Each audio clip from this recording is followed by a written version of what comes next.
नमस्कार, inside Bharat TV देख रहे हैं आप। मैं हूं विकास और इस वक्त हम लोग मौजूद हैं गोरखपुर की एक ऐसी विधानसभा में जहां पे गोरखपुर में अगर 2017 की बात की जाए तो लगभग सभी सीटें भाजपा के पक्ष में गई थी, लेकिन यह एकमात्र सीट है जो विपक्ष के पक्ष में गई थी। बसपा से विधायक इस समय के जो वर्तमान विधायक हैं विनय शंकर तिवारी जी, उस समय बसपा में थे, अभी सपा में आ चुके हैं। ये वो सीट है, चिल्लूपार में हम लोग मौजूद हैं। चिल्लूपार का यह आखिरी छोर उरुआ बाजार है। आज चुनावी महासंग्राम में हमारे साथ मौजूद हैं हमारे जो पहले मेहमान हैं रफीक खान जी, जो कि बसपा पार्टी का प्रतिनिधित्व करेंगे। चिल्लूपार विधानसभा के महासचिव हैं और उनके जस्ट बगल में नीरज दुबे जी हैं, जो कि जिलाध्यक्ष हैं भारतीय जनता युवा मोर्चा के, और उनके जस्ट बगल में अवितोष गिरी जी हैं, समाजवादी पार्टी युवजन सभा के प्रदेश सचिव, और उनके ठीक जस्ट बगल में गणेश शंकर सिंह जी हैं, जो कि कांग्रेस का पक्ष रखेंगे। और पद की बात की जाए तो प्रदेश सचिव हैं शिक्षा प्रकोष्ठ कांग्रेस के। सवालों पे आएंगे। सवालों पे आने से पहले मैं आपको एक बार फिर से बता दूं कि चिल्लूपार हमारे प्रदेश को कई सारे विधायक और सांसद देने के साथ साथ कई सारे मंत्री भी दिए हैं। बावजूद उसके कई सारे स्थानीय मुद्दे हैं जिन पे बातचीत होगी, और इन मुद्दों के साथ साथ बातचीत इस बात की भी होगी कि अब उत्तर प्रदेश की सियासी हवा किधर जा रही है। सबसे पहले हम रफीक खान जी के पास जाएंगे और हमारा जो पहला सवाल है, बहुजन समाजवादी पार्टी आप लोगों के कॉन्फिडेंस लेवल के हिसाब से कहाँ पे अभी खड़ी है? इस चुनाव को आप लोग किस तरह से देख रहे हैं? और सबसे जो बड़ा सवाल है और जो सबसे अहम सवाल है वो ये कि बहुजन समाजवादी पार्टी अपना इस बार अपनी लड़ाई किससे मान रही है? समाजवादी पार्टी से मान रही है, भाजपा से मान रही है, या फिर कांग्रेस से मान रही है? ऐसा है पत्रकार साहब, मेरी लड़ाई जहां जो मेरा प्रत्याशी है भाजपा और सपा का जो उभरता हुआ आएगा उससे हमारी लड़ाई है। हम 403 सीट पर प्रखर लड़ाई में हैं। हम कहीं 403 सीटों पर कमज़ोर नहीं हैं। गोरखपुर की बात जो आप कर रहे हैं, गोरखपुर हमेशा मैंने चिल्लूपार में हमेशा मैंने चुनाव जीता है। इस बार भी मैं जनता के तरफ से ये आपको बता देना चाहता हूँ कि इस बार भी मैं चुनाव जीत रहा हूं और गोरखपुर की तमाम सीटों पर मैं चुनाव जीत रहा हूं। उस बार 2017 में भाजपा की लहर में मैंने सिर्फ चिल्लू पर चुनाव जीता था। इस बार मैं गोरखपुर की कई सीटों पर चुनाव जीत कर वापस आऊँगा। नीरज दुबे जी हमारे साथ हैं, जिलाध्यक्ष हैं भारतीय जनता युवा मोर्चा के। फेसबुक पे एक ट्रेंड चल रहा है, खासकर चिल्लूपार के जो आपके भारतीय जनता पार्टी के कार्यकर्ता हैं, कि अब की बार चिल्लूपार में भाजपा सरकार। क्या उम्मीद है कि इस बार चिल्लूपार में कमल खिल पाएगा? जी बिल्कुल, आप देख रहे होंगे कि एक नया उत्साह जो है वो जनता और युवाओं के बीच में दिख रहा है। और निश्चित तौर पे गोरखपुर जनपद में एक सीट जो है भारतीय जनता पार्टी यहाँ पे हारी हुई थी, जो चिल्लूपार विधानसभा, जिसमें हम लोग खड़े हुए हैं। लेकिन उन 9 विधानसभा में जब इसकी तुलना आप करेंगे तो ये जनता भी आज जान रही है कि जो चीज़ें हुई और एक सीट हमने दूसरे दल को दिया, उन्होंने क्या किया। नहीं वो किसी भी चीज़ों में, किसी भी परिस्थितियों में जनता के बीच खड़े होने का काम न किए, न कहीं भी आने जाने का काम किए, न कहीं विकास का कार्य किए, न विकास के मुद्दे पे कहीं संघर्ष करने का कार्य किए हैं। आपने देखा होगा कोरोना काल चल रहा था, देश की सबसे बड़ी महामारी थी, न उसमें कहीं वो दिखाई दिए और न उनके दल के लोग दिखाई दिए, न उनके कार्यकर्ता दिखाई दिए। समाजवादी पार्टी के लोग भी आज वो समाजवादी पार्टी में गए हुए हैं। समाजवादी पार्टी के लोग एक अपनी वीडियो क्लिप, चाहे वो अखिलेश जी हों, चाहे मायावती जी हों, चाहे प्रियंका गांधी हों, उनका 2 सेकेंड का भी वीडियो कोई मिल जाए, चाहे वो बाढ़ पीड़ित की मदद कर रहे हों या फिर वो कोरोना काल में किसी भी परिवार परिजन का हाल चाल लेने गए हों। लेकिन आपने देखा होगा उस संवेदना को समझते हुए हमारे परम पूज्य योगी आदित्यनाथ जी, जो उत्तर प्रदेश का नेतृत्व कर रहे हैं, उन्होंने अपने को कोरोना पॉजिटिव के बाद निगेटिव होने के बाद जैसे ही वो आए, वो कोरोना परिवार के दरवाजे पे हाल चाल लेने गए थे। उन पीड़ितों को आश्वासन दें, तो उनको ढांढस बनाने गए थे कि हम आपके साथ खड़े हैं और आपके परिवार के लोगों के साथ खड़े हैं। ये हमारे मुख्यमंत्री जी ने किया था, भारतीय जनता पार्टी ने किया था। भारतीय जनता पार्टी कार्यकर्ता ही संगठन, सेवा ही संगठन के माध्यम से हमारे तमाम कार्यकर्ता जो है वो कोरोना की भेंट चढ़ गए और अपने जीवन को जो है वहाँ दांव लगा दिए और लोगों की सेवा और जनता की सेवा करते वो नजर आए। ये भारतीय जनता पार्टी का। एक अहम सवाल, चूंकि अभितोष गिरी जी हैं समाजवादी पार्टी के प्रदेश सचिव भारतीय समाजवादी युवजन सभा के, अभी ये जो अभी आरोप लगा, अब ये आरोप दो पार्टियों पे लग रहा है। पहला वो पार्टी जो कि पहले जहां से वो विधायक थे, और अभी वर्तमान में जहां पे वो आ गए हैं, यानी कि समाजवादी पार्टी में। बसपा और समाजवादी पार्टी दोनों को इकट्ठे साथ लिया इन्होंने, क्या कहेंगे इस पे आप? अब खिसिया ने बिल्ली खंबा नोचे, अब तो इनके पास कोई मुद्दा तो बचा नहीं है कुछ कहने के लिए। किस आशा और विश्वास के साथ जनता ने, उत्तर प्रदेश की जनता ने मुख्यमंत्री, जैसे कि मोदी लहर में लोग चुनाव जीते, उसके बाद तो लड़ाई झगड़ा शुरू हो गया था कि मुख्यमंत्री मैं बनूं, मुख्यमंत्री मैं बनूं। लड़ाई झगड़ा करके कैसे स्थापित किया गया, भाई चलो भाई एक मुख्यमंत्री बने, वो भी गोरखपुर के चुन के जाते, गोरखपुर से मुख्यमंत्री बनते हैं। और विकास की तो गंगा बह रही है, यही नज़र घुमा दीजिए, कैमरा पीछे देख लीजिए, गोरखपुर के अंतर्गत में ये भी आता शायद। क्या ऐसा ना कह दे कि भाई ये पाकिस्तान में घोषित कर दे, चाहे किसी चीज़ में घोषित कर दे कि ये भी उर्वा के अंतर्गत में आता है। विकास की बात करते हैं लोग। मैं ज़्यादा दूर नहीं जाऊँगा, मैं खाली इसी जगह की बात करूँगा, उर्वा टाउन। ये उर्वा टाउन की इतनी बड़ी समस्या जो थी, जो विकास के लिए बहुत बड़ा मतलब पिछड़ा इलाका माना जाता है इसको, जो कि पूज्य महाराज जी अगर चाहते, भारतीय जनता पार्टी सरकार अगर चाहती तो इसको टाउन घोषित कर देते। वो अपने उनवल का तो घोषित कर दिए, भविष्य में कभी संसदीय लड़ना होगा तो भाई हम अपना सुरक्षित कर ले, अपना वोट बढ़ा ले। इनको यहाँ के क्षेत्र से कोई मतलब नहीं है, वो वहीं पे लाभ उनको मिले, व्यक्तिगत लाभ मिले, वहाँ तक उन्होंने सीमित रखा अपने आप को। विकास कोरोना काल के जिन्होंने आरोप लगाया है, मेरे को याद है अच्छी तरह, ये सब घूम घूम के मैं खुद तभी मैं पार्टी में तब बांटा था व्यक्तिगत। आप भाजपा में थे तब? तभी भाजपा में था, कह रहा हूँ मैं भाजपा में था, वो व्यक्तिगत में बांटा था। और दूसरी चीज़ ये जो कह रहे हैं ना, ये जितने भी नेता थे, आप फेसबुक उठा के देख लीजिए, जितना भी, चाहे इनके जिला अध्यक्ष हो, चाहे इनके क्षेत्रीय अध्यक्ष हो, चाहे इनके प्रदेश अध्यक्ष हो, और इवन मुख्यमंत्री भी, जब देखे अब कोरोना की स्थिति संभल नहीं रही है तो फटक से पट्टा डाल लिया, मुंह पे बोल दिया हम कोरोना से ग्रस्त है, अब हम निकल नहीं पाएंगे। और जब सामान्य स्थिति जब होनी, जब जनता एकदम पीड़ित होकर घर पहुंच गई, चल चल के इनके पैरों पे छाले पड़ गए, ये व्यवस्था नहीं, उन्होंने ये कहा कि समाजवादी, मैं आऊँगा आपके पास भी आऊँगा, आप इधर आ जाइए, आप उधर आ जाइए। इन्होंने ये कहा कि ये एक क्लिप आप दिखा दीजिए समाजवादी पार्टी का कि ये आपके चाहे राष्ट्रीय अध्यक्ष हो, चाहे कोई भी हो, जो कि कोरोना काल में निकला, उस पर आप क्या कहेंगे? अरे भाई उस समय मैं खुद ही गाड़ी चला के खुद में, लेकिन आप उस समय भारतीय जनता पार्टी मैं बता रहा हूँ, मैं तभी भाजपा में था, कह रहा हूँ मैं खुद उस समय जब मैं गाड़ी से चला के आ रहा था, जब बाइक कार में आ रहा था, जगह जगह पे मैं कई स्टॉल देखा था, जो समाजवादी पार्टी वाले लोग स्टॉल लगा लगा पानी का वितरण करना, मास्क का वितरण करना, लोगों को सहयोग किया था। और दूसरी चीज़ आपको और एक चीज़ बता दूँ मैं, ये तो जितना उन लोग को अगर मदद करने जा रहे थे, उतना ही भारतीय जनता पार्टी के जो प्रशासन जो है, जो प्रशासन सबकी होती है पूरे प्रदेश की, लेकिन भारतीय जनता पार्टी की जो प्रशासन थी वो सिर्फ चिन्हित करके समाजवादी पार्टी के जितने भी टोपी लगा के घूम रहे थे, जो काम कर रहे थे, नेक का काम कर रहे थे, उन पे धारा लगा के उनको बंद कर दिया गया था। आप बताइए को कैसे काम करेगा? मैं उसको बंद कर, मैं जवाब लूंगा, मैं इसका जवाब लूंगा, लेकिन पहले सबसे पहले गणेश शंकर सिंह जी, तमाम आरोप लग रहे हैं, लेकिन कांग्रेस से जो मेरा सवाल है वो ये सवाल है, क्या क्योंकि कांग्रेस कई पंचवर्षीय से गायब है उत्तर प्रदेश में, और ये सच्चाई है, किस तरह से जनता के पास जाएंगे? उम्मीद कुछ नजर आ रही है कि कांग्रेस बढ़त बनाएगी या फिर सरकार में आएगी? बिल्कुल, बहुत अच्छा सवाल आपने पूछा। और अभी हमारी पार्टी की महासचिव उत्तर प्रदेश की प्रभारी प्रियंका गांधी जी ने जिस तरह से तहलका मचाया उत्तर प्रदेश में, और जन जन तक लड़की हूँ लड़ सकती हूँ का नारा दिया है, और 50% आबादी को जिस तरह से उन्होंने प्रतिनिधित्व देने की बात कही है, ऊंचा उठाने की बात कही है, आगे बढ़ाने की बात कही है, तो ये बहुत बड़ी बात है। और हम जोड़ने की बात करते हैं, तोड़ने की बात नहीं करते। हम जो उत्तर प्रदेश में जाति और संप्रदाय की राजनीति इस समय चरम पे है, ये आपको बखूबी मालूम है, और कांग्रेस पार्टी ऐसा कभी। आप एक निवेदन है आपसे कि आप आरोपों को सुनते रहिएगा, और जब मैं आपके पास आऊं तो इन दोनों सवालों का मैं आपसे जवाब चाहूंगा। जी, जाति और संप्रदाय की राजनीति एकदम चरम पे है।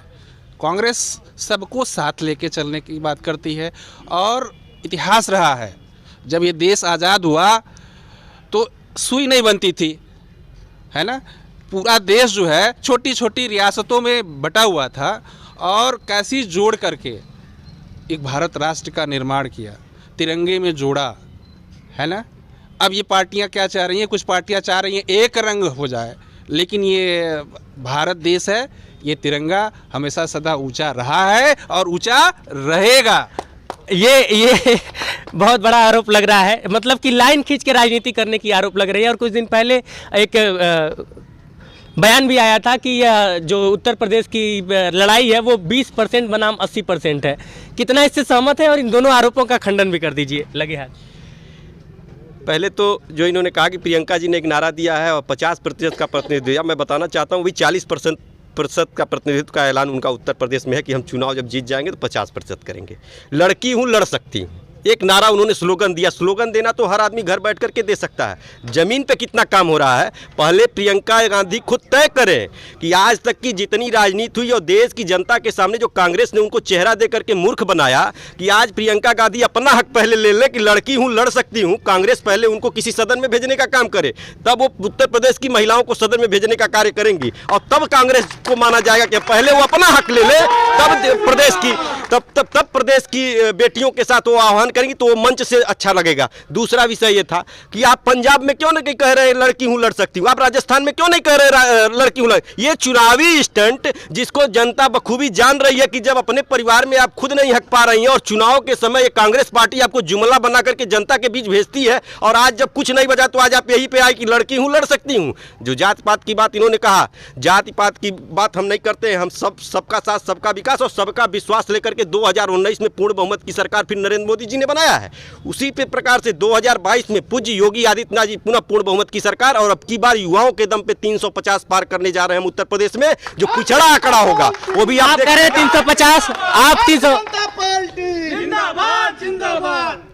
आप कह रहे हैं 350 पार, लेकिन योगी जी एक बड़े मन से एक बड़ी निजी न्यूज चैनल को यह कह चुके हैं कि हम लोग इस बार 325 प्लस जाएंगे। प्लस जाएंगे, प्लस में ही 25 प्लस होता है, वो 25 होगा कि 30 होगा कि 60 होगा, ये हमारे जिम्मेदार। आपने अभी तो गिरी जी के सवालों का जवाब नहीं दिया।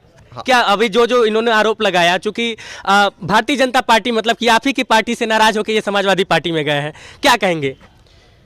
देखिए, ये आदमी का आपसी विचार होता है और जिस विचार से जो सहमत होता है वहाँ वो जुड़ता है, इस पर हमारा कोई कमेंट नहीं है। लेकिन मैं इतना कहना चाहूँगा कि अभी इन्होंने कहा कि जब भारतीय जनता पार्टी के लोग जाने, इनके मुख्यमंत्री जाने तो पट्टा लगा लिए कि मैं कोरोना पॉजिटिव हूँ। आप बताइए कि जब जो आदमी रोड पे नहीं चलेगा, घर में बैठा रहेगा, उसका एक्सीडेंट होगा कि जो रोड पे चलेगा उसका एक्सीडेंट होगा?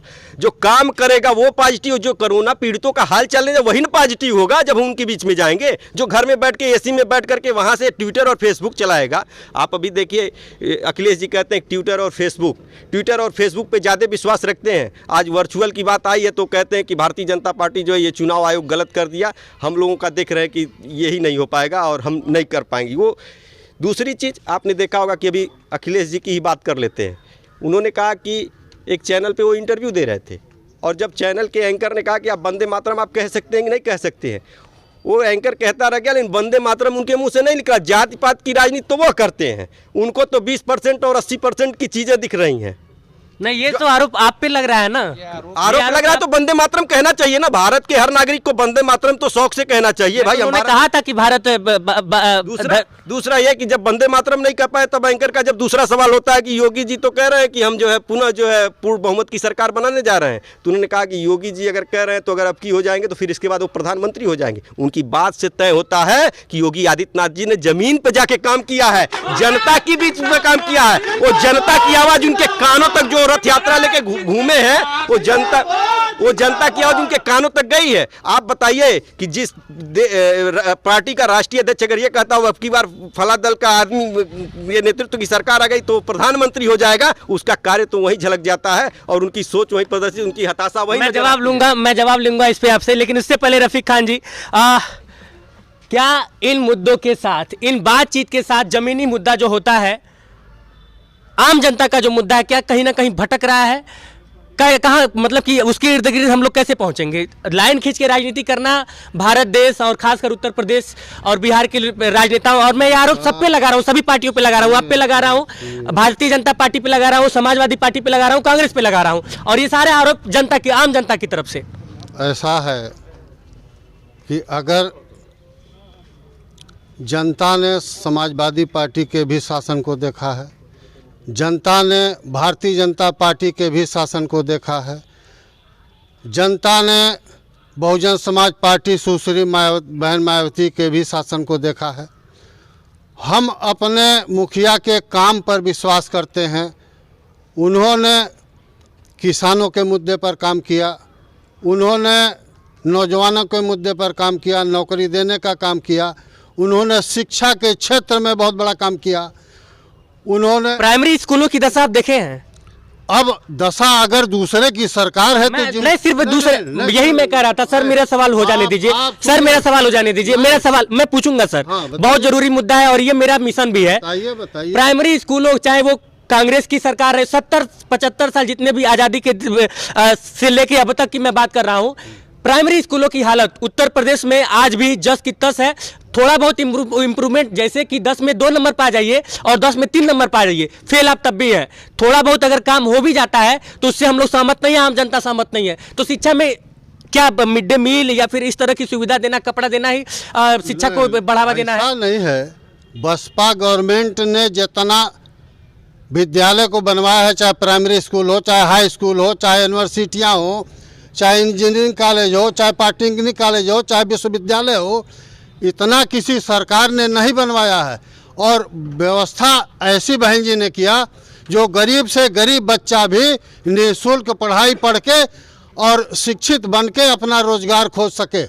ऐसा किसी पार्टी ने नहीं किया जो निःशुल्क पढ़ाई और गरीब लोगों को दे सके, जो अपने रोजगार का रास्ता तय कर सके। ऐसा किसी ने नहीं किया सिवाय अभी एक आरोप लगा आपके ऊपर, आपकी पार्टी के ऊपर, कि जो रोड पे चलेगा नहीं उसका एक्सीडेंट कहाँ से होगा?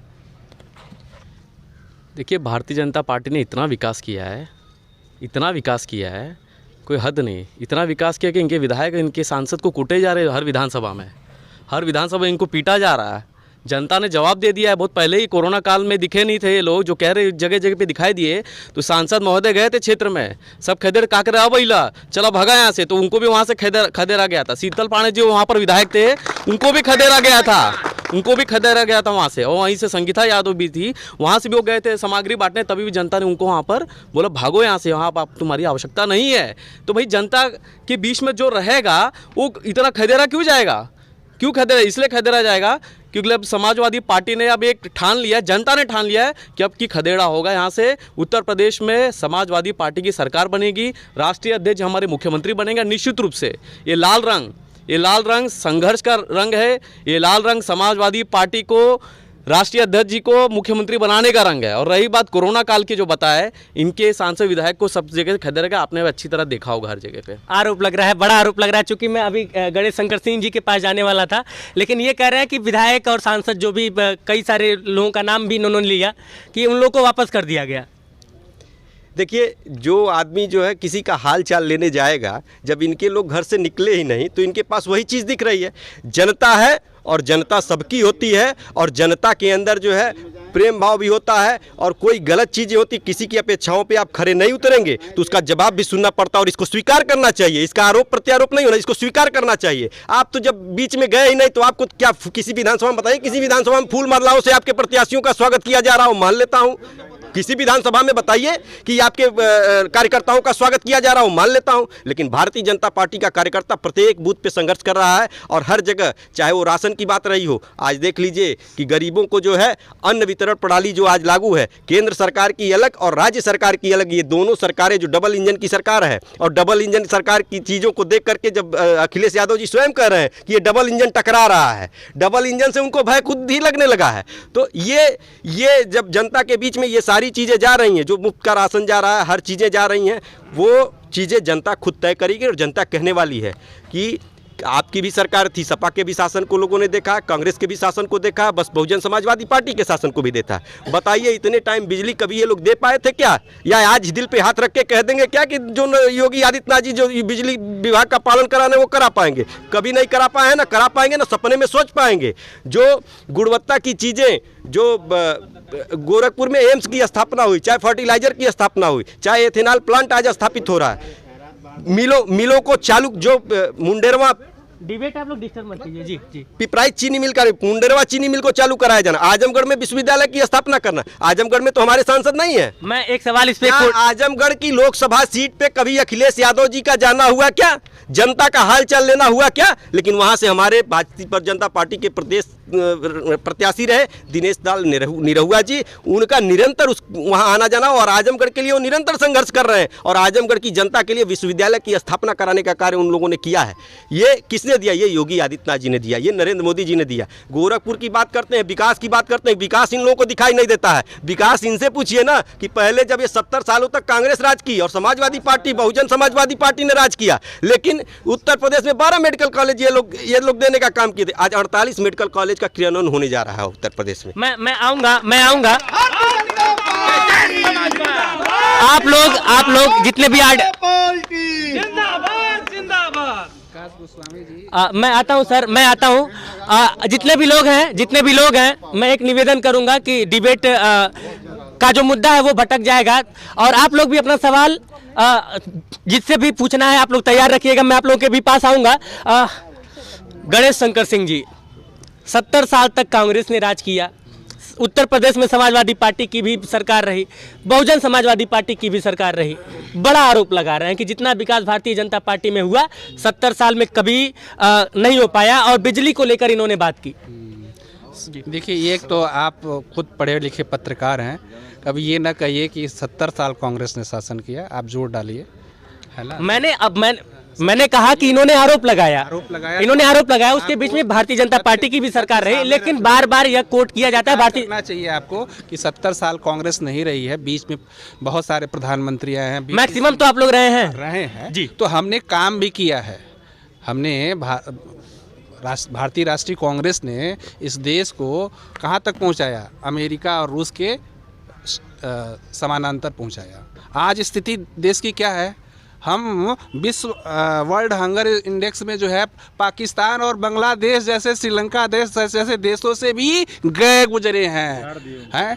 बताइए, हम जो है हमारे बच्चे भूखे मर रहे हैं, कुपोषित हो रहे हैं। अब बताइए, ये संस्थाएं गलत बोल रही हैं क्या? उत्तर प्रदेश की स्थिति अभी भारत सरकार की ही संस्था कह रही है, उत्तर प्रदेश जो है तीसरा सबसे गरीब राज्य है इस समय वर्तमान में। बताइए, कहाँ है विकास? विकास पैदा हुआ? विकास जी, कहाँ है विकास? कहीं नहीं। विकास पैदा हुआ कि नहीं हुआ, जनता के पास भी जाएंगे। सवाल मैं आप लोगों से और भी लूंगा जी। कांग्रेस पार्टी जिंदाबाद, जिंदाबाद, जिंदाबाद। ये कोरोना काल में जो ये बड़े बड़े दावे कर रहे हैं, ये कोरोना काल में बिना ऑक्सीजन के लाखों लोग मरे, बिना ऑक्सीजन लाखों लोग में सबसे ज़्यादा आंकड़ा अगर निकाला जाए, उत्तर प्रदेश सबसे ज़्यादा आंकड़ा लोग यहाँ पर अधिकतम मरे हैं। ये इलाहाबाद में जो हिंदूवादी लोग नेता बनते हैं, यहीं पर इलाहाबाद में उसको गाड़ दिया गया, पूरे शरीर, पार्थिव शरीर को गाड़ दिया गया, कुत्ते नोच के खा रहे थे, तभी इनका हिंदुत्व नहीं जागा। जब मंच आता है तो मंच में जैसे कि जब आज कहीं जाएंगे तो लोग कहेंगे अरे मास्क पहन लो, मास्क पहन लो, उसी तरह इन्हीं लोगों का नौटंकी है। मंचवा में चढ़ गई लो ना, अरे धर्म करा, अरे आस्था करा, आस्था करा, विकास तो कैला ना हुआ, आस्था करा, आस्था जैसे कि अभी लोग नया मुद्दा बना रहे हैं, वो मुद्दा लोग को चलने वाला नहीं है। ये प्रदेश की सरकार अब जान चुकी है, इन लोगों को अभी 1% भी नहीं चलने वाला है। ये जिस तरह सरकार चला रहे हैं लोग विकास, यहीं पर देख लीजिए, राम जानकी मार्ग के नाम पे लोग अयोध्या पे सरकार पे चढ़े हैं लोग। राम जानकी मार्ग की हालत क्या है? यहीं पर गोला से लेके पूरा एकदम कच्ची रोड, यहीं से मेरे को आने में भी 5 मिनट से ज़्यादा समय लग गया होगा। एक रोड ढंग का लोग बनाया नहीं है, बड़े बड़े वादे कर रहे हैं। जितने भी आज ये शिलान्यास किए, चाहे मेट्रो से लेके चाहे जिसकी अपना हाईवे का लेके, ये सिर्फ समाजवादी पार्टी का फीता काट रहे हैं। ये फीता काटते काटते 5 साल कार्यकाल काट दिए। मैं आऊंगा यहाँ पे। आप में से कोई अगर सवाल पूछना चाहे तो पूछ सकता है, किसी भी पार्टी के। आप इधर आ जाइए, पहले इधर आइए। पहले तो आप इन चारों लोगों में से किनसे सवाल पूछना है ये बताइए। जाहिर सी बात है, सत्ता पक्ष से ही सवाल रहेगा मेरा। जी जी। अभी भारतीय जनता पार्टी का पक्ष रख रहे नीरज दुबे जी ने कहा कि मुंडेरवा चीनी मिल को हमने चालू करवा दिया। तो एक चीनी मिल माननीय मुख्यमंत्री जी के जिले में भी है, ये चीनी मिल, इसको आप कब चालू करवाएंगे? इसका जवाब धुरियापार चीनी मिल की मैं बात कर रहा हूं। मैं जवाब लूंगा, इसके बाद से फिर से आप लोग के पास आऊंगा। धुरियापार चीनी मिल का मुद्दा, चूंकि ये बहुत पुराना मुद्दा है और इस लड़के का सवाल जायज है, क्या कहेंगे?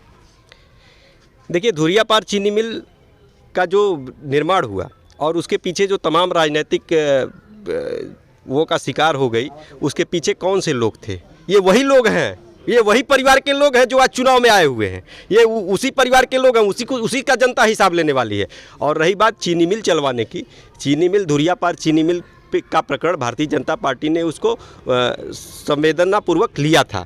किसानों के प्रति एक नया वो वहाँ पे प्लांट, एथेनॉल प्लांट उसके बगल में जो है स्थापित हो रहा है। और जब धीरे धीरे यहाँ भी गन्ना पैदा होगा और गन्ना की उपज होने लगेगी तो यहाँ भी चीनी मैं थोड़ा सा इसमें आपको रोकूंगा।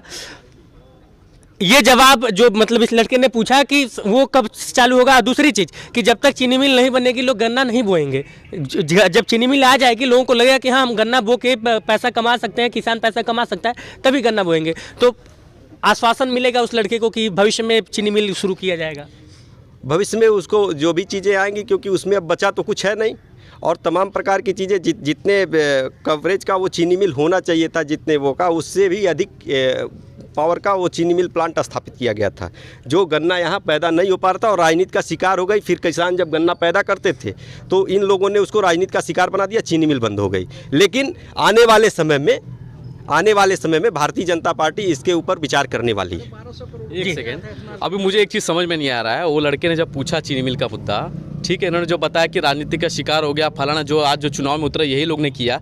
एक तरफ कर रहे हैं कि वो बड़ा बन गया है, पैदावार नहीं है, एक ही बात कर रहे हैं। या किसानों की दिक्कत है कि भाई सत्ता जो विरोधी लड़ रहे हैं उनकी दिक्कत है? एक पहले स्पष्ट करे, गोल मटोल वाला जवाब ना दे, पहले साफ सुथरा जवाब दे। कर दीजिए सर। स्पष्ट यही है कि वो राजनीति का शिकार हुई, स्पष्ट तो यही है, मैंने कहा।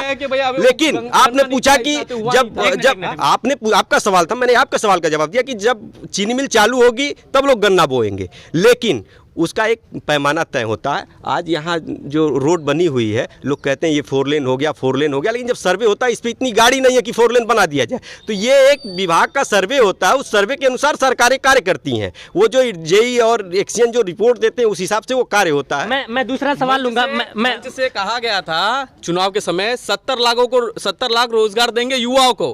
कोई एक इधर युवा खड़ा है, अगर कोई एक को भी अगर रोजगार मिला है वो हाथ उठा ले। एक को भी अगर मिला रोजगार, इधर 50 युवा खड़े हैं, बताइए। अभी पहला सवाल इनका था, एक चीज़ छूट गई थी कि इलाहाबाद में जो है वो लाशों को नोच के खा रहे थे, कोई स्वास्थ्य की व्यवस्था नहीं थी। अब बताइए ना, 5 साल की सरकार में रहे, उनके पिताजी ने जो है उत्तर प्रदेश के मुख्यमंत्री के रूप में कार्य किया है। बता दें किसी CSC PSC को अपग्रेड किया हो? बता दें उन 5 सालों में एक छोटी सी बीमारी पूर्वांचल की थी, इंसेफेलाइटिस। क्या आज योगी आदित्यनाथ जी मुख्यमंत्री हैं, आपको कभी किसी बच्चे का दर्द सुनाई देता है? नहीं सुना। मैं सबके पास आऊंगा। वो चीजें, वो बीमारी इस पूर्वांचल से खत्म करने का आप लोग शांति बनाए रखें। तो हम माइक रखते हैं, आप ही लोग बात कर लीजिए। हम माइक रखते हैं, आप ही लोग बात कर लीजिए। भैया ऐसे नहीं हो पाएगा। मैं क्या करूं, माइक रख दूं? डिबेट हो रहा है ना, बातचीत हो रही है ना। आप सरकार में थे तब नहीं, आप सरकार में थे नहीं किए तो मैं ये आखिरी बार कह रहा हूं। देखिए, ये टीवी वाला डिबेट नहीं है। मैं शुरू में ही बोला था ये टीवी वाला डिबेट नहीं है। बाहरी लोग जब तक मैं ना कहूं हस्तक्षेप ना करें, मैं आऊंगा, आप लोग के पास आऊंगा जी। एक छोटी सी बीमारी इंसेफेलाइटिस, और पूर्वांचल पूरा ग्रसित था, और गरीब परिवार के बच्चे जो है मौत की भेंट चढ़ जाते थे। ये इन लोगों ने कार्य किया, इनको जनता की आवाज इनके कानों तक जू नहीं रेंगता था। और योगी आदित्यनाथ जी सड़क से लेके सदन तक इसको पूरा पूर्वांचल जानता है, उत्तर प्रदेश जानता है कि इसको उठाने का कार्य किए थे। आज वो बीमारी को जो है खत्म करने का कार्य योगी आदित्यनाथ जी ने किया। दूसरा पहलू ये कि जब कोरोना एक महामारी थी और देश ही नहीं विश्व लड़ रहा था उसके लिए, आप पहले पता करिए ना। आप तो सर्वे देख रहे हैं कि भारत को जो है 3रे नंबर पे जो है आंकड़ा आ रहा है कि भारत गरीब देश है। आप ये आंकड़ा उन्होंने बताया कि आप भारत सरकार का आंकड़ा उत्तर प्रदेश के बारे में। उत्तर प्रदेश की बात नहीं, उत्तर प्रदेश नहीं, वो भारत देश की बात कर रहे थे। नहीं, उत्तर प्रदेश कर रहे हैं। भारत आज हमारा बांग्लादेश, वो देश की बात कर रहे हैं। हम पूछना चाहते हैं, आप जरा पिछला आंकड़ा भी उठा के देखिए ना अपने समय का कि कितने नंबर पे था। भारत के प्रधानमंत्री की क्या हैसियत रहती थी दूसरे देशों में जाने की, कोई पूछने वाला नहीं रहता था। आज तो दूसरे देश के राष्ट्रपति और प्रधानमंत्री भारत आने के लिए जो है सिफारिश करते हैं और आने का कार्य करते हैं, भारत को देख करके जो है जानने का कार्य करते हैं। और जिस उत्तर प्रदेश में हम रह रहे हैं, आज उत्तर प्रदेश के जिस गोरज पीठ के उत्तराधिकारी उत्तर प्रदेश का नेतृत्व कर रहे हैं, बिल्कुल बिल्कुल बस बस बस बस बस वह जो है आज पूरे देश के अंदर एक मॉडल मुख्यमंत्री के रूप में है। और दूसरे देशों ने भी उनसे मॉडल मुख्यमंत्री का वो लिया कि कैसे उत्तर प्रदेश में महामारी को रोकने का कार्य किया गया। जी ये कह रहे हैं कि भाई दूसरे देशों के लोग का इच्छुक है भारत में आने के लिए। कैसे आएंगे भाई? जब अपने भारत के प्रधानमंत्री पंजाब में गए तो वहाँ सुरक्षित महसूस किए, तो बाकी लोग आएंगे मरने यहाँ पर? कैसे बात कर रहे हैं लोग? और एक चीज़ बता रहे हैं, सुनिए, सरकार में इनके प्रधानमंत्री है। एक सेकंड अरे एक मिनट आप लोग पहले इधर चलिए, आप इधर चलिए पहले। भाई साहब आप इधर चलिए, आप प्लीज इधर चलिए। आप थोड़ा सा इधर कीजिए ना, मेरी बात सुनिए। आप इधर चलिए, थोड़ा सा आप इधर खिसकिए। या तो आप लोग को विश्वास नहीं है कि आप लोग के जो पार्टी के आप एक मिनट आप जिस पार्टी के समर्थक हैं, या तो आप लोग को अपने यहाँ पे जो लोग खड़े उनके ऊपर विश्वास नहीं है कि लोग बोल नहीं पा रहे हैं। विश्वास है तो एकदम शांति बनाए रखिए।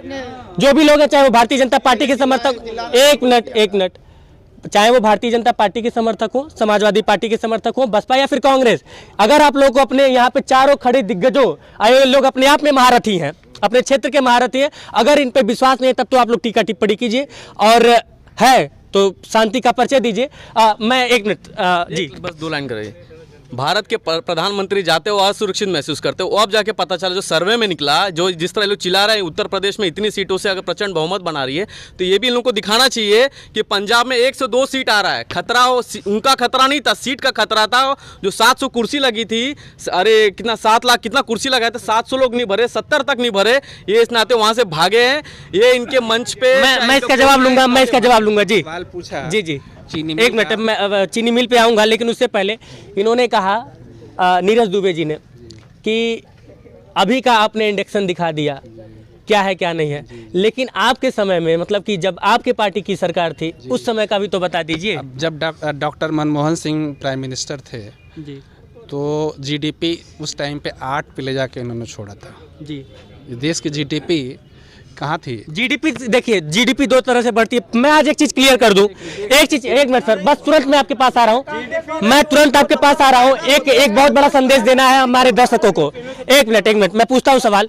जीडीपी के बारे में पहले बताना चाहता हूं। जीडीपी 2 तरह से बढ़ती है, एक तो जेन्युइन काम करके जीडीपी बढ़ता है, और दूसरा कोई सड़क हो, और ये बात मैं आपके पास भी आऊंगा इसको लेकर। जीडीपी बढ़ाने का सबसे आसान तरीका होता है, सड़क को बार बार रिपेयरिंग के लिए भेजते रहिए, ढंग से काम ना हो, टूटता रहे, बनता रहे, उससे भी देश की जीडीपी बढ़ती है। और ये देश के युवाओं को और तमाम वर्ग के लोगों को ये बात समझनी चाहिए। जीडीपी अगर बढ़ रही है, कम है, अधिक है, ये चर्चा का विषय है, लेकिन अगर बढ़ रही है तो कैसे बढ़ रही है, अभी एक मुद्दा होना चाहिए, सवाल होना चाहिए। जी, आप अपनी बात कंप्लीट कीजिए। हाँ, तो वही बता रहे थे, जीडीपी आज कहाँ पे है? आज कहाँ पे जीडीपी है? माइनस तक पहुँची है, माइनस के बाद फिर शून्य पे आई है, कुछ प्लस हो गई है, ये तो आपको पता ही होगा। लेकिन वो तो अभी कह देंगे कि कोरोना काल का समय था। कोरोना काल यही केवल भारत देश के लिए कोरोना काल था। अमेरिका में नहीं कोरोना था, जापान में नहीं कोरोना था, पाकिस्तान में नहीं कोरोना था, हर जगह कोरोना था। और फिर वही बात आ गई कोरोना काल की। अभी भाई साहब ने बात किया भारतीय जनता पार्टी के, यहीं पे हमने, आप देखे होंगे गोला घाट पे, चाहे ये ढेबरा घाट पे आपने देखा होगा, डेड बॉडीज को जलाने के लिए लकड़ियाँ नहीं थी, है ना। और इसीलिए जो है क्या किया लोगों ने, लकड़ियाँ नहीं मिली, अपने डेड बॉडीज़ को क्या किया, नदियों में प्रवाहित कर दिया। पूरी दुनिया ने देखा है नदियों में, खासकर गंगा जी में जो है लाशें जो हैं, पूरी दुनिया ने देखा है। मैं जी। और रही बात कांग्रेस की, कांग्रेस ने सबको जो है शिक्षा के साथ, जो शिक्षा है, स्वास्थ्य है, आज जो भी चीज़ें हैं उनको बेचने का कार्य कौन कर रहा है? चाहे वो रेल हो, चाहे वो LIC हो, आप सवाल तैयार रखिए, मैं आता हूं। चाहे LIC हो, चाहे ये सड़कें बेची जा रही हैं, हैं? समाजवादी पार्टी से किसी का कोई सवाल? समाजवादी पार्टी से किसी का कोई सवाल? जी। अभी प्रदेश सचिव योजन सभा के अभितोष गिरी जी ने बताया है कि ये देख लीजिए, दिखा रहे थे, उनको बता दें कि ये जगह चचाई राम मठ के अंतर्गत आता है और चचाई राम मठ का सुंदरीकरण करने हेतु परम पूज्य महाराज जी द्वारा 1 करोड़ रुपए का धन आवंटित किया गया है। देख लीजिए, काम भी चल रहा है, देख लीजिए। शुरुआत हुआ था कि बाजार आप दिखा दीजिए और उन्होंने उसका जवाब भी दे दिया, क्या कहेंगे? ये सुंदरकरण ये देखिए कब तक होता है। ये जिस तरह से काम हो रहा है, जब मुख्यमंत्री का मुख्यमंत्री का घर जाके देख लीजिएगा, बरसतवा पूरा सब डूबल रहना, वहीं पनिया में तैरत रहना है, इसे भुला गई है। वहीं पर हमारे विधायक जो अभी पूर्व विधायक इस समय जो भी संघर्ष कर रहे हैं, विजय बहादुर यादव ने घर घर जाके लोगों को अनाज बांटा। ये बात करेंगे सेवा की, सेवा इनके अंदर भाव कहीं है नहीं। और यही नजदीक में देख लीजिए कितना कीचड़ संभार है, राम जानकी मार्ग। उन्होंने तो कहा कि आप ही के अरे भाई, मुख्यमंत्री का क्षेत्र है, चाहे तो 1 घंटा में हो जाएगा। अभी सड़क से आ जाए तो 1 सेकंड बता रहे हैं, 1 सेकंड बता रहे हैं, इधर दीजिए, 1 सेकंड से बता, जवाब दे। अरे लाइए, बता रहे हैं, इधर बताइए। एक बात बताइए, मुख्यमंत्री 1 घंटा, अरे भाई स्वामी प्रसाद मौर्य आप लोगों से तंग आकर पार्टी छोड़ दिया, 4 घंटा नहीं लगा, आप लोग ने कार्रवाई करा दिया। आप लोगों ने कार्रवाई करा दिया, किसने कार्रवाई? 1 सेकंड हम बता रहे हैं। मैं डिबेट एक मिनट मैं शांत हूं।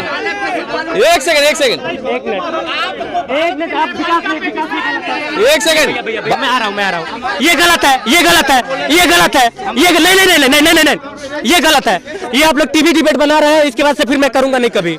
उरुआ के लिए नई चीज है, पहली चीज है, इसका आप लोग सम्मान कीजिए। और बीच में नहीं, विकास कोई बीच में नहीं बोलेगा, ये गलत चीज है। नहीं, कोई नहीं, इनके भी पार्टी के समर्थक है, कोई अब नहीं कोई बोलेगा, एक विकास बोल रहा है जी। हमने हमारे जो पार्टी के कार्यकर्ता है, ये बड़े निष्ठावान है, ठीक है, बड़े संस्कारिक है। ये इनके तरह नहीं है जो हल्ला उल्ली करे बनरे खान, तो इन लोगों को बोल दीजिए शांत रहे, ठीक। दूसरी बात मैं एक चीज कहना चाहूंगा कि यार मुख्यमंत्री एक शख्सियत है। सुनने की 1 मिनट सुनिए, अगर नहीं सुन पाते तो आप जा सकते हैं। सुनने की धैर्य रखिए कि आपसे आपके पार्टी के नेता है, आप ही के समर्थक है, ये सुन रहे हैं ना, कितने धैर्य से सुन रहे हैं। अभी उनकी बारी आएगी तो जवाब देंगे। मैं सवाल पूछ लेता हूँ जी, मैं 1 मिनट उनसे सवाल ले लेता हूँ, क्या कहना चाहते हैं? पूछिए, क्या पूछ रहे हैं आप? बोलिए, पूछ लीजिए, तुम बात नहीं, आप पूछिए, नहीं आप बोलिए ना। अब माइक में बोलना है तो बोल ही नहीं पा रहे हैं, माइक में बोलना है तो फिर आप शांत रहिए जी। अरे भाई, मुख्यमंत्री एक शख्सियत है भाई, इतनी बड़ी पावर है, सारे संसाधन उनके पास है। यार जब सड़क से आना होता है तो रात भर में चट्टा भर के रोड बना दिया जाता है कि फलाना हम जगह पहुंच रहे हैं। 1 दिन पहले 3 दिन पहले पूरा सड़क का कार्य कर दिया जाता है। तो क्या रे 3 साल से आवंटित किया हुआ है, 1 साल नहीं लगता इसको कितना टाइम लगता बनने के लिए? इनके अंदर नियत ही नहीं है बनाने भारतीय जनता पार्टी की। जिस तरह राम मंदिर नहीं बना पाया अभी तक, ये 320 किलोमीटर लोग बोलते हैं जो समाजवादी एक्सप्रेस के नाम पे खाली नाम बदलने का काम किए, चाहते तो मंदिर का निर्माण हो गया था। उसी का मंदिर का पैसा चंदा खा के जी खा रहे हैं, उसी का जमीन का 1 सेकेंड, उसी का जमीन जो है, जमीन को रातों रात जो 1 करोड़ की जमीन थी उसको बढ़ा दिया गया दाम और खरीद लिया गया। ये जनता का पैसा का छलाव कर रहे हैं, ये जनता जवाब देगी।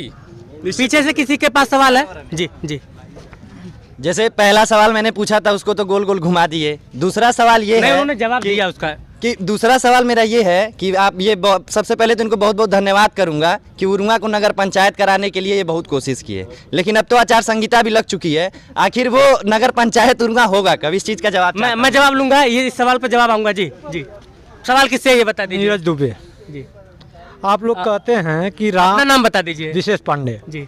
कि राम को हम लाए हैं, मतलब मंदिर नहीं कहते हैं कि जो राम को लाया है उसको हम लाएंगे। राम को कौशल्या और राजा दशरथ ने लाया है, नहूत लाए हैं, अज लाए हैं। इस बात को समझना चाहिए, ठीक है। सवाल पे आइए। तो आप ये बताइए, धर्म के नाम पे राजनीति करेंगे या विकास के नाम पे राजनीति करेंगे? 2 सवाल हो गया, दोनों सवाल का जवाब नीरज दुबे जी से लूंगा। और बसपा से भी अगर किसी को सवाल पूछना हो या फिर कांग्रेस से, तो आप लोग अपना सवाल तैयार रखिएगा। जो राम को लाए हैं हम उनको लाएंगे, गाना चला था। और थोड़ा सा करेक्शन के लिए मैं बता दूं कि ये गायक ने यह गाना गाया था। उस सवाल का भी जवाब चाहूंगा। और इस लड़के ने जो पूछा कि सवाल आपका क्या था, उरुआ नगर पंचायत को लेकर, दोनों पर जवाब दे दीजिए। सबसे पहले बता दूं कि अभी भाई ने कहा कि धर्म पे नाम की राजनीति करने की। अभी आप देख रहे होंगे सपा का पक्ष रख रहे थे प्रदेश सचिव जी, उन्होंने कहा भाजपा कार्यकर्ता बानर, हम बानरी सेना तो है ही, हम भगवान श्री राम को मानने वाले लोग हैं। हम बानर रूपी, हमारे सारे कार्यकर्ता बानर रूपी हैं। हम जय श्री राम कहना पसंद करते हैं। और राम को ले आने की बात जो आपने कहा कि हम राम को लाएंगे, आपने स्वयं इससे सहमति, हाँ आपने स्वयं इससे सहमति, इसको किसी गायक ने अपने हृदय से गाया हुआ था। वो हृदय से निकली हुई एक तरंग है, और उस तरंग को जब उत्तर प्रदेश ही नहीं देश का प्रत्येक नागरिक जब सुन रहा है तो उसको अपने आप को महसूस कर रहा है। आप वो नज़ारा देखिए ना कि जब 4 बजे सुबह की प्रातः ब्रह्म मुहूर्त में योगी आदित्यनाथ जी उस राम जी की जो प्रतिमूर्ति थी, जो टेंट में आज तक ये लोग रखे हुए थे, उसको अपने हाथों से ले जा करके जब स्थापित करने का काम किया, तो ये पूरी दुनिया के अंदर, भारत ही नहीं पूरी दुनिया के अंदर एक तरंग आई कि योगी आदित्यनाथ जी ने राम को आज एक छत का स्थान दिया। हम राम तो पूरे जग को लाए हुए हैं, राम को कोई ला नहीं सकता है। लेकिन इसके पहले भी चीजें थी, और भगवान श्री राम को जो है टेंट के रूप में रखा गया। किसी के अंदर हैसियत नहीं थी, किसी माई के लाल के अंदर हैसियत नहीं थी कि उनको टेंट से उठा करके छत के अंदर रख दे। वो हैसियत किसी के अंदर आई तो योगी आदित्यनाथ जी के अंदर। मैं आऊंगा एक मिनट जी। दूसरा नगर पंचायत का, इनकी भी जवाब दे देता हूं मैं। नगर पंचायत के लिए हम लोगों ने इसके लिए प्रयास किया और पूरा प्रयास किया, और अब की बार की जो सरकार द्वारा जो रिपोर्ट मांगी गई वो पूरी तरीके से था कि 21 दिसंबर को जो है वो इस पे फैसला हो जाएगा। उरुआ नगर पंचायत हो जाए, उरुआ और घकसरा और बढ़लगंज का विस्तारीकरण, ये 2 टाउन एरिया बढ़नी थी और एक विस्तारीकरण बढ़ना था। जो प्रक्रियाएं होती हैं सरकार की, उसमें 5-7 दिन की जो है वो लेट हो गया कि उसका आपत्ति का डेट मांगा जाता है। जो विज्ञापन आया था उस पर आपत्ति का, वो विज्ञापन 26 या 27 दिसंबर को पूरा हो रहा था और 21 को ही कैबिनेट बैठ गई। उसके बाद आचार संहिता लग गई, इसलिए वो नहीं हो पाया। लेकिन उसके बाद पंचायत का चुनाव आया, और पंचायत चुनाव होने के नाते जब भी कोई प्रतिनिधि जिस भी क्षेत्र का वो टाउन एरिया आ रहा होगा, अगर उसको तत्काल किया जाएगा तो ये दर्द इस भाई को भी समझना चाहिए कि जो आदमी प्रतिनिधि हुआ है, जो जनता के बीच चुन के गया है, उसको भी अवसर साल 1.5 साल। मैं आऊंगा, मैं सवाल लेके आता हूँ, मैं सिर्फ सवाल लेके आता हूँ, आपके पास आता हूँ। मैं 2 सवाल लेके आ रहा हूँ। किससे आपका सवाल? सपा के जो हैं उनसे पूछना चाहता हूँ।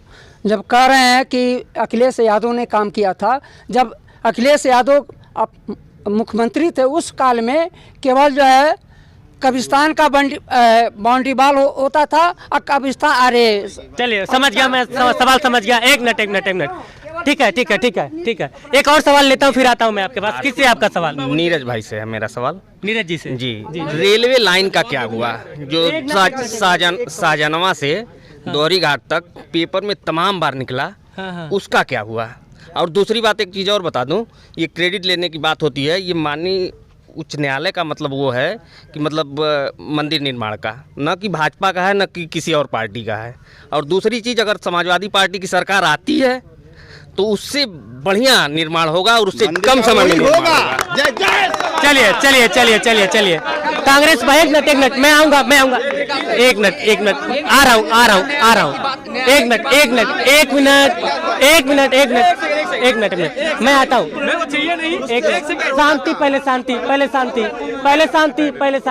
शांति। नाम बता दीजिए, आप नाम बता दीजिए। एक मिनट भैया, आ रहा हूँ, बिल्कुल आ रहा हूँ। आपका सवाल और आपका सवाल, दोनों लोगों का सवाल हो गया। आप लोग जवाब अपना तैयार रखिए, मैं आता हूँ। बसपा से किसी का सवाल है?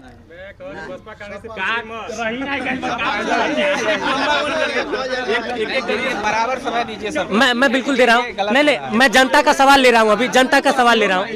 अभी भैया कम में निपटाइए, एकदम कम में। डीएवा के मौर्य जी, इनको अच्छी तरह मैं भली भांति पहचानता हूँ मैं, जिन्होंने अभी कहा है कि बाउंड्री को लेकर, अरे भाई जब बच्चा पैदा होता है ना, उसको अपना नाम तक नहीं पता होता है। लेकिन भारतीय जनता पार्टी यहाँ तक है कि भाई बजरंग बली जी को दलित बता दिए थे मंच से, वो तो सर्टिफिकेट लेके घूम रहे हैं कि भगवान, इंसान को छोड़ दीजिए, भगवानों का सर्टिफिकेट दे रहे, कौन दलित है, कौन ब्राह्मण है, कौन ठाकुर है, छोड़िए उनको बात। और दूसरी चीज जो आप कह रहे बाउंड्री वाली बात कि भाई वो मंदिर का निर्माण के लिए रोके था, जो भी है, यही पप्पू शेख, एक सेकेंड, तो सबका साथ, जो सबका साथ सबका विकास का नारा लेके जो भारतीय जनता पार्टी उतरी है उसको पूरा करने सक्षम खाली समाजवादी पार्टी है। यही देख लीजिए, पप्पू शेख है, मुस्लिम है, लेकिन उन्होंने स्पष्ट रूप से कहा कि अयोध्या में राम मंदिर बनना चाहिए। कोई इस तरह से माइक से नहीं कहेगा। ये आप लोगों को आप एक मिनट, अरे भाई फिर बात बोलने लगे। एक मिनट, बार देखिए पप्पू शेख जी का सवाल है। एक मिनट भैया, तो मैं रख दे, से पूछ लीजिए, रख दे यही। दाखिल करके आए थे। अरे यार आप लोग कमाल कर रहे हैं, बीच में बोल रहे हैं। ठीक है, अब मैं उनके सवाल का जवाब दे दीजिए, इसके बाद मैं बंद करूंगा। कानून का पालन करेंगे। चाचा उन लोग से बात मत कीजिए। जो सहजनवा दोहरी घाट रेल लाइन की बात कर रहे हैं, आज जो है उस पर 1200 करोड़ रुपया पास हो चुका है और भूमि अधिग्रहण का कार्य जो है वो प्रारंभ हो चुका है और जल्द ही वो चीज़ें इन लोगों को दिखेंगी कि हाँ उस पर ज़मीन पे काम होने लगा है। दूसरी बात जात पात की बात ये करते हैं और बजरंगबली को अगर वंचित परिवार से बता दिया गया तो बतिया चाचा बस 2 मिनट हो जाए, बस 2 मिनट बस 2 मिनट। तो जात पात की बात ये लोग करते हैं। दूसरा कह रहे भव्य राम मंदिर का निर्माण होगा, तो कब होगा भाई? जब निर्माण शुरू हो गया। बड़ा गलत मैसेज जाएगा, बहुत ही ज्यादा गलत मैसेज जाएगा। ये वीडियो करोड़ लाखों लोग देखेंगे और वो लोग यही कहेंगे कि उर्वा वाले ऐसे हैं। आप लोगों से ज्यादा तेज चिल्ला सकता हूँ और उर्वा का मुद्दा जितना आप लोगों ने नहीं उठाया है उससे ज्यादा मैंने उठाया है। डिबेट होने दीजिए, फालतू बात आप लोग करते हैं। जी अपनी आप बात पूरी कीजिए। एक मिनट मैं आता हूँ, इसके बाद आप ही के पास आऊंगा। तो राम मंदिर, आज राम सबको प्यारा है, लेकिन वंदे मातरम नहीं कह सकते हैं और राम मंदिर बनवा सकते हैं आने के बाद। ये दोहरी राजनीति भाई जनता नहीं बर्दाश्त करेगी। दूसरा आपने कहा कि राम मंदिर हम बनवा देंगे। आप गोरखपुर जाइए ना, नौका विहार जो बना हुआ है, ये लोग कहेंगे कि हमने कराया, अखिलेश जी ने कराया। आज देखिए, सुबह जाइए शाम जाइए, जय महादेव का नारा प्रवचन चल रहा है और सुबह जाइए तो मॉर्निंग वॉक करिए और अच्छी चीजें, अच्छी विचार से आप प्रेरित होकर अपने स्वास्थ्य का लाभ लीजिए। जी राम मंदिर पे आप कुछ कह रहे थे। जी पहले तो मैं कहूँगा भारत माता की जय, वंदे मातरम, है ना? जी और एक बार ताली हो जाए भाई जोर से। चलिए, सबसे बड़ी बात 1947 में भारत आज़ाद हुआ ना, राम मंदिर का मुद्दा जो है 500 साल से इसकी लड़ाई चल रही थी। 1947 के आज़ादी के बाद रामलला को किसने स्थापित कराया वहाँ पे, ये बताइए? राजीव गांधी वहाँ पे खुलवाया था उन्होंने। उसके बाद जो है ये ताला किसने खुलवाया? और यही बाबा अवैधनाथ जी थे, इनको राजीव गांधी जी प्रधानमंत्री थे, इनको यही हेलीकॉप्टर से बैठा कर ले जा करके राम मंदिर का शिलान्यास करवाया था। और 1.77 एकड़ सिर्फ जमीन थी, उसको 77 एकड़ में तब्दील करने का काम राजीव गांधी जी ने किया था। बस एक बार चाचा के पास जाओ, बस मैं आता हूँ इसके 1 मिनट। इन तीनों लोगों ने क्रेडिट ले लिया राम मंदिर का। भारतीय जनता पार्टी ने भी ले लिया, समाजवादी पार्टी के लोग भी कह रहे हैं कि उससे बड़ा मंदिर बनवाएंगे और इन्होंने कहा कि हमने शुरुआत किया था। बहुजन समाजवादी पार्टी यहाँ पे कहाँ पे है? बहुजन समाजवादी पार्टी क्या कहती है राम मंदिर को लेकर? देखिए, राम मंदिर, राम इस देश के पूज्य हैं। अयोध्या में राम मंदिर बनना चाहिए। कोर्ट ने फैसला दे दिया, हमारे और हमारे भाइयों के बीच ये विवाद खत्म हो गया। वहाँ कोई दिक्कत नहीं है। अगर कोई भी चंदा देना चाहे, हिंदू मुसलमान सारे लोग दें, उसमें कोई दिक्कत नहीं। ये राष्ट्र ही देश धर्म निरपेक्ष राष्ट्र है, यहाँ किसी का कोई अलगाव नहीं है। और मैं सिर्फ सरकार से ये पूछना चाहता हूँ कि 30 जनवरी सन 1919 में 2019 में केरल में पहला मरीज जब कोरोना का मिला था, तो क्यों नहीं तुरंत वहीं लॉकडाउन कर दिए। एयरपोर्ट से जो लोग उतरे वहीं रोक के, अब बाकी मजदूर जो घर जाना चाहते थे उनका ऐलान कर देना चाहिए। आखिरी जी, जितना लोग पैदल जाके तमाम बच्चों के साथ मर गए और आज सरकारी बसों को लगा के पार्टियां की जा रही हैं, वही सरकारी बस लगा के उन मजदूरों को अगर उनके घर तक पहुंचा समय का थोड़ा सा अभाव है। मैं आता हूँ, मैं भैया आपके पास आता हूँ 10। इसके बाद एक आखिरी सवाल ले रहा हूँ, चाचा बस 2 मिनट। लास्ट 10 सेकंड आप सभी लोगों को दूंगा। पार्टी और चुनाव को लेकर आप लोग जो कहना चाहेंगे कहिएगा। सिर्फ 10 सेकंड आप चारों लोगों के पास होगा। एक आखिरी सवाल, टोनी जी एक मिनट। नहीं, इन्होंने सवाल पूछा जी। भैया मैंने ये भाई साहब ने कहा, आपने कहा वो डिबेट का हिस्सा नहीं है। हाँ, नहीं कहा कि राम मंदिर का निर्माण न्यायपालिका के आदेश पे शुरू हो रहा है, तो उच्च न्यायालय हाँ, तो सपा के जो नेता सुप्रीम कोर्ट के जो नेता हैं स्वामी प्रसाद मौर्य जो भाजपा से निकले हैं, उनके खिलाफ गैर जमानती वारंट जब जारी की है न्यायपालिका ने, तो ये भारतीय जनता पार्टी के ऊपर क्यों सवाल उठा रहे हैं? एक मिनट आता हूँ। आखिरी अरे भैलते हैं अभितोष भैया चुप रहिए भाई। अभितोष भैया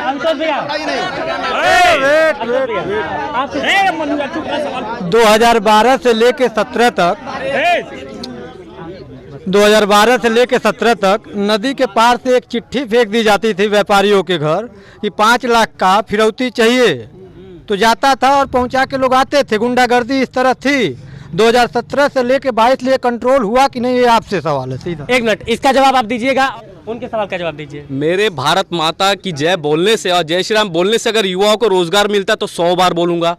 मेरे भारत माता की बोलने से और जय श्री राम, एक सेकेंड, मेरे बोलने से, भारत माता जय श्री राम बोलने से राम जानकी मार्ग अगर निर्माण हो जाएगा तभी बोलूंगा।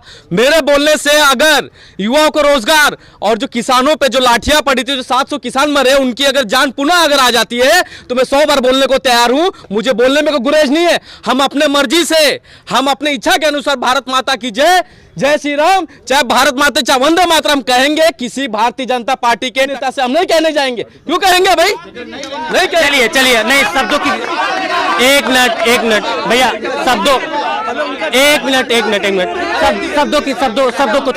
शब्दों का थोड़ा सा मर्यादा रहे, शब्दों का मर्यादा रहे। आपने सवाल का जवाब दीजिए। गुंडागर्दी को लेकर भैया थोड़ा शब्दों को लेकर मुझे